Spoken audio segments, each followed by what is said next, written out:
They say Imo State government is giving Uwazuruike back to back.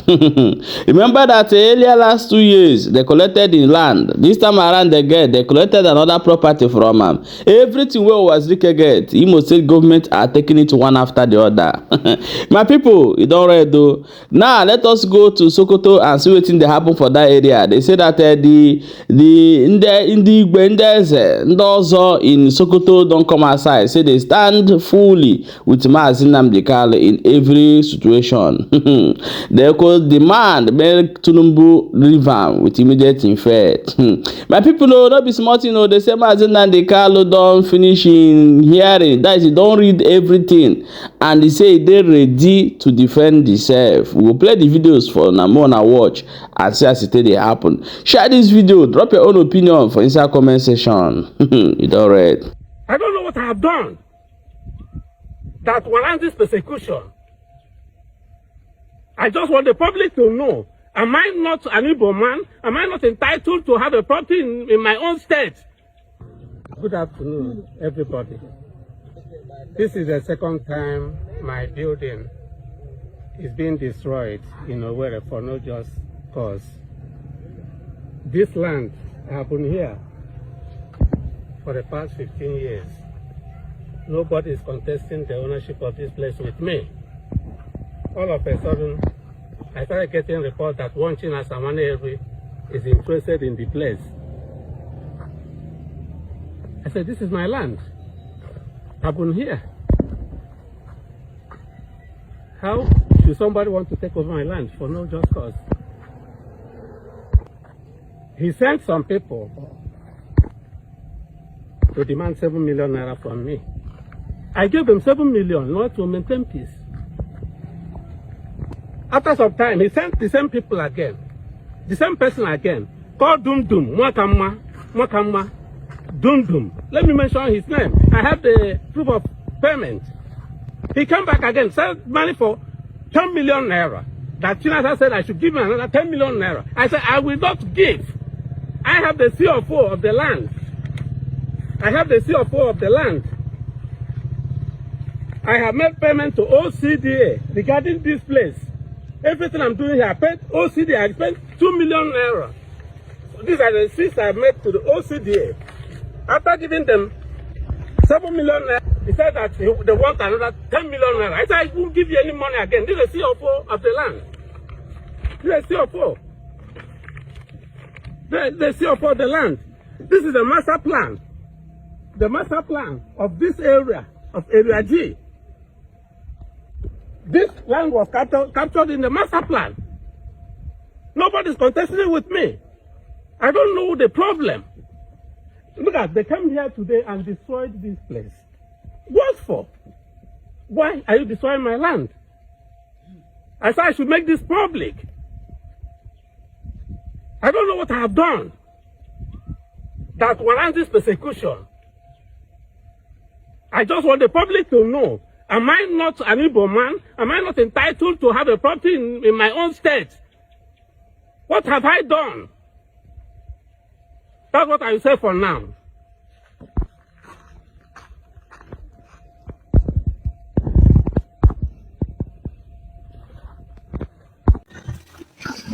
Because Igbo we work at it.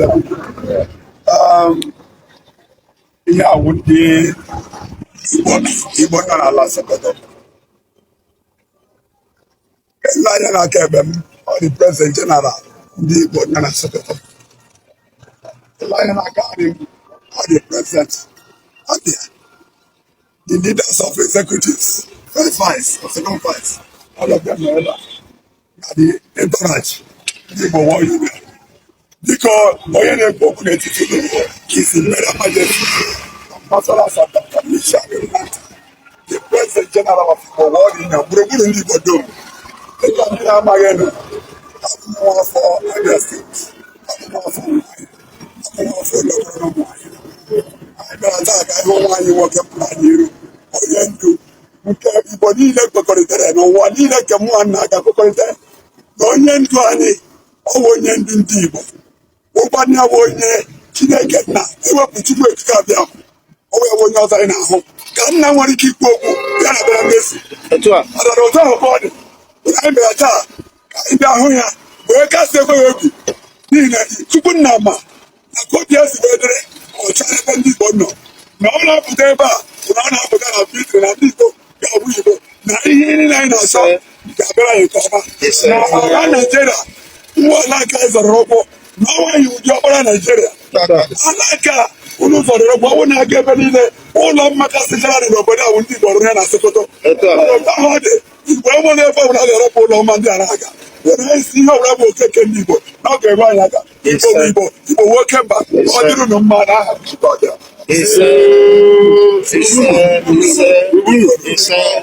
Yes, this is a Gurumuru of World Igbo Congress, and the PG of the Igbos, Ndigbo na Sokoto, where they hosted there was the first one that came previously.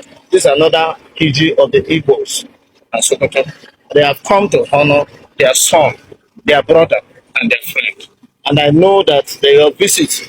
Jemunu berata, they will tell you Mary. They will tell you Ogologo ndụ na ahụ isi. Dịka unu agago n'ala, onye nnu ga-esi ebe a pụrụ oge na-adị. Otu aka ọ ga-adịrị anyị. N'aha Chukwu okike abịa. My name is Matthew JCI Onyeko.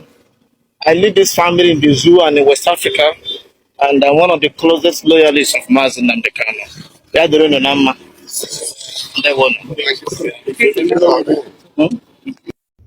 Mazi Nnamdi Kanu has just finished studying his appeal brief and is of course 100% ready for his appeal. He is very ready for that appeal.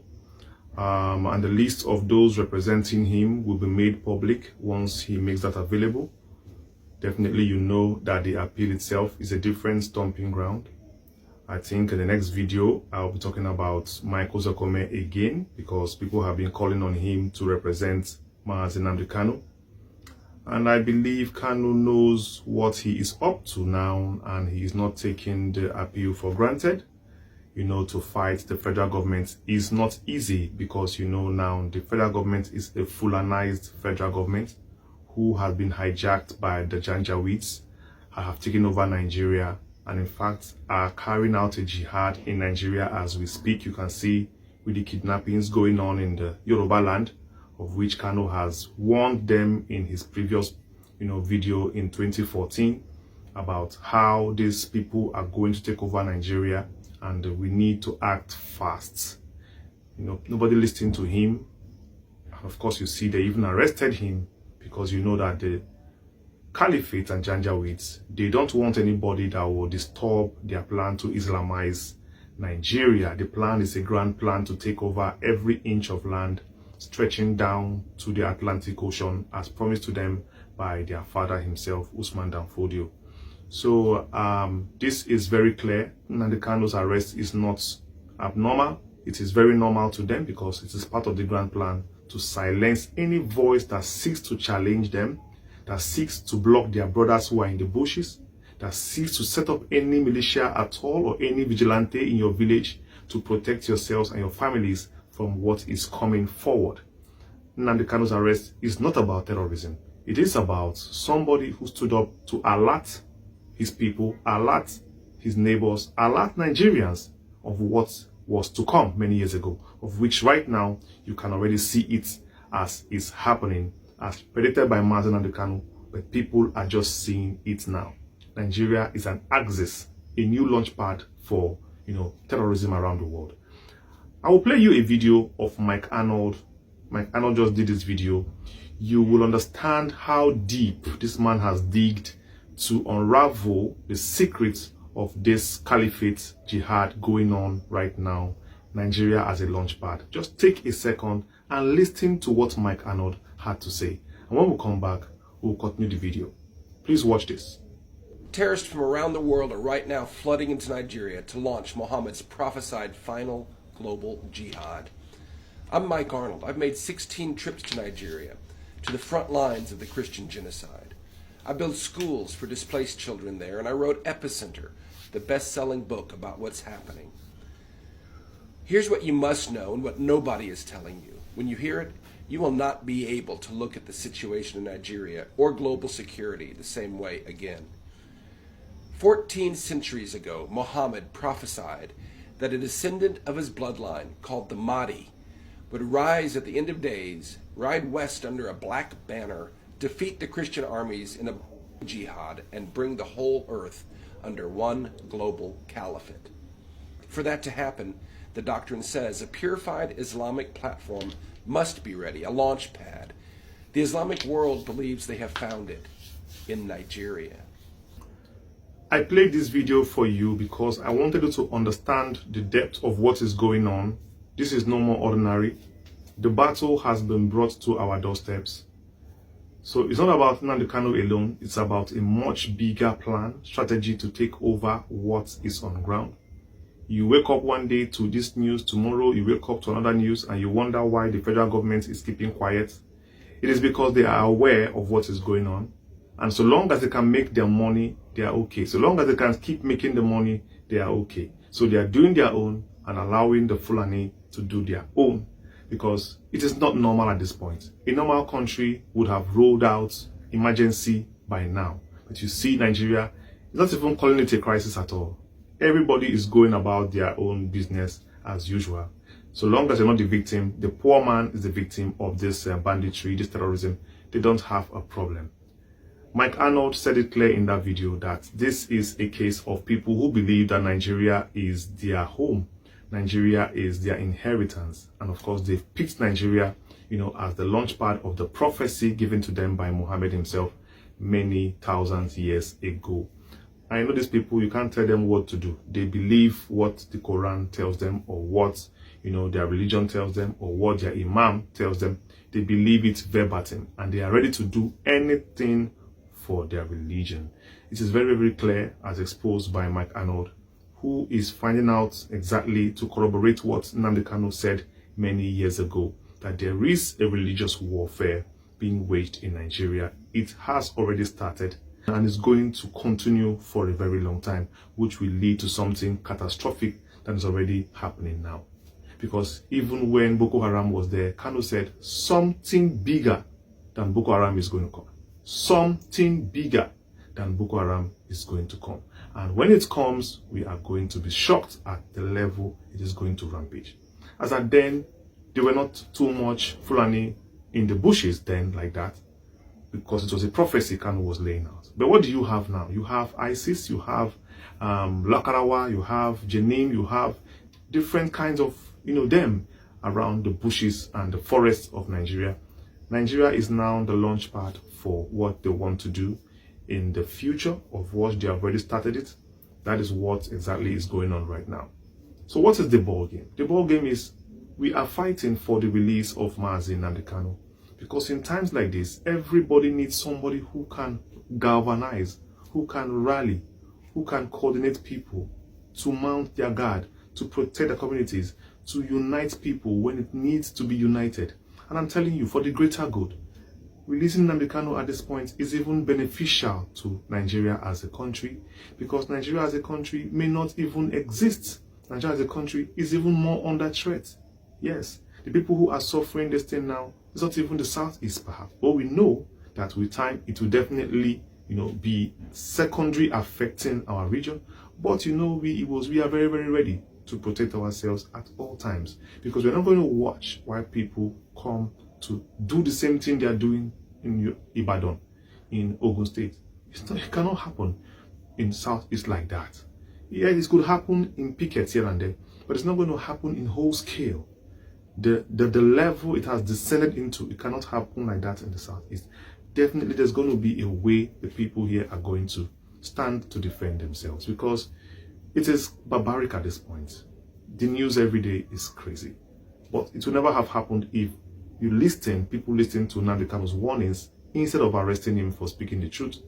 But we understand that arrest was done by the Fulani itself, because they are in charge of the Nigerian state, and they will never want people that can talk and talk and talk, to spoil their plans and whatever they have in stock, because they have lots in stock for Nigeria. At the end of the day, Nigeria is not going to be the same as it is now. It's better to divide the country, let everybody go their way. It's better. they divide the country peacefully. Release Mazi Nnamdi Kanu so that the Igbos can channel their own path. There is nothing united in Nigeria. There is nothing united in this country because you can see everybody is doing as they like while the people in the center suffer. You called somebody for a union. You called him to belong to a particular union. At the end of the day, you now ganged up against the person. Still, you don't want the person to go back to how he was before. That is a trap, not a union. It's wrong for you to bring somebody to a party and not want the person to leave the party when he feels he is tired of being in the party. That is how Igbos feel in Nigeria, trapped in Nigeria. That is slavery. And I don't think anybody should be in that position, even my enemy. The quest for the freedom of Nnamdi Kanu is non-negotiable. It is his right to be free. It is his right to move around from place to place. He is not a terrorist. We know who they are. You see them every day on TV, abducting school children, taking teachers into the bushes. We see them every day doing their businesses freely without harassment in Nigeria. Even most times, they even give warnings, but nobody comes to the rescue. Sometimes you hear of the security in the school leaving the school few minutes before the bandits come. There is an orchestrated and calculated effort, to make sure that they succeed even in what they do. And that is what we're here to say. Enough of this mess. Let it end with the release of Mazi Nnamdi Kanu so that at least we can stand for what we believe in and protect ourselves. Nnamdi Kanu is a preacher of truth, revealing things that are still to come. He still has much to reveal for his people. Sokoto is not a place for Kanu. Sokoto is not a place called home. It is a pilgrimage ground for now, but that is the den of the terrorist itself. Nnamdi Kanu has no business in Sokoto state. Release him now. Release him now. Let nothing happen to Mazi Nnamdi Kanu. Wherever you're watching around the world, God bless you. Remember that the one around you is your brother. Please be kind, show love, and help where you can. Do not forget to say a prayer for Mazi Nnamdi Kanu every day you wake up. The times are very, very bad. See you in the next video. People, now don't see am as it dey happen. Now so we take dey bring on the show now. Share this video. Drop your own opinion for inside comment section for more updates as it dey hot.